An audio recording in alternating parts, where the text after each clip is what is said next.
پیسې در سره وي، دولت در سره ډېر او شنې تورې چای در سره میلاوي دي، ډېر بدن زمبای زمبای او ټوکرای ټوکرای کی.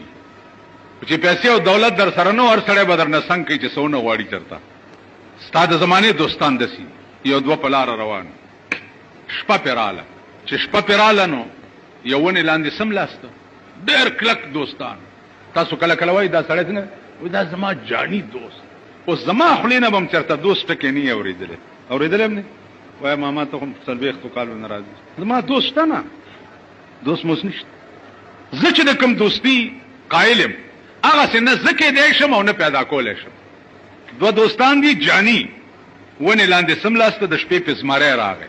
د یو چې کتلي دي چې اوفو دا خو زمری راغی او د زمري کار خو چیچل دي، خوړل منډه کړې ده، ونې ته ختلی دی، عیار یې ورته په ځای پرېښی. هغه چې کتلي چې دوست خو پرېښوې او ته ورته یوازې شوې، نو هغه داسې ځان مړی کړی دی او ساه یې راښکلې ده. د زمري عادت دا دی چې مړی نه خوري، ژوندی خوري.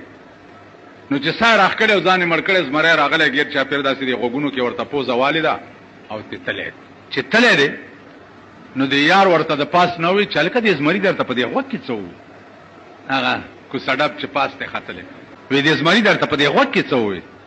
وایي دې زمري راته په غوږ کې ووي چې دوستا باشد کې گیرد دست دوست.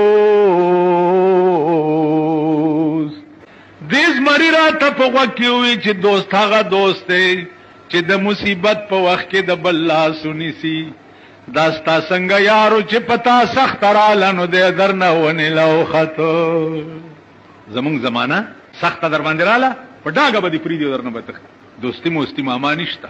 اوس تاسو ګورئ اجیان را روان دي صاحبه، په موټرې سیرې تړلي، په موټرې سیرې تړلي دي او موټرې ورپسې دي. څه چل دی؟ حاجي صاحب راغی، لکه خو راغی که نه کور دی د میردین جومات شو شورای ولئ که نه. اوس پرون یو مولانا دی پلار یې راځي د حج، ما ته وایي چې داداجي مې راځي د حج نه او د جمعې په ورځ یې صدقه کول پکار دي. اوس غریب سړی دی، اوږی تږی د خدای نهر، څه صدقه به کوي؟ یعنې بس دیګونه میګونه به پخوو، خلق به راشي او به خوري. یاره داسې غوسه راله که نه چې ما یو څو شړپتې په دې خوله وباسم. ملځه زه رخشه چې څه کوې کوه. تاسو سړیتوب حجي د حج نه راغلی دی نو دیګونه پاخه که. رسول الله صلی الله علیه وسلم چې د حجة الوداع نه لاړو مدینې ته نو دیګونه یې پخ کړي. ای خدایم کور په دغه حج وران که چې وران دیګونه یې پخ کړي. بیا دا د شاخۍ تاخۍ زامن راوغوښته چې راشئ وریجې وخورئ، پلانی حج نه راغلی دی. نو عزیزانو دا نوي نوي عذابونه دي، نوي نوي. پرون زمونږ ملګري یو حجي ته تله، نو دلته یو بل دبلدین دی، هغه ما ملګري ته اواز کوي وایي تاله څېره جوړه کړم حجي ته ځو. اوس څه کوې ده سره حجي ته روان یې څېره ورته جوړه کړه.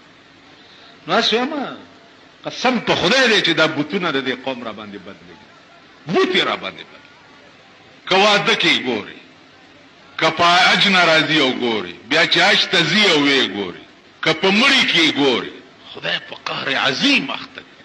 دا سوچ پکې نشته چې دا خدای مونږ سره کوي څه لګیا دی.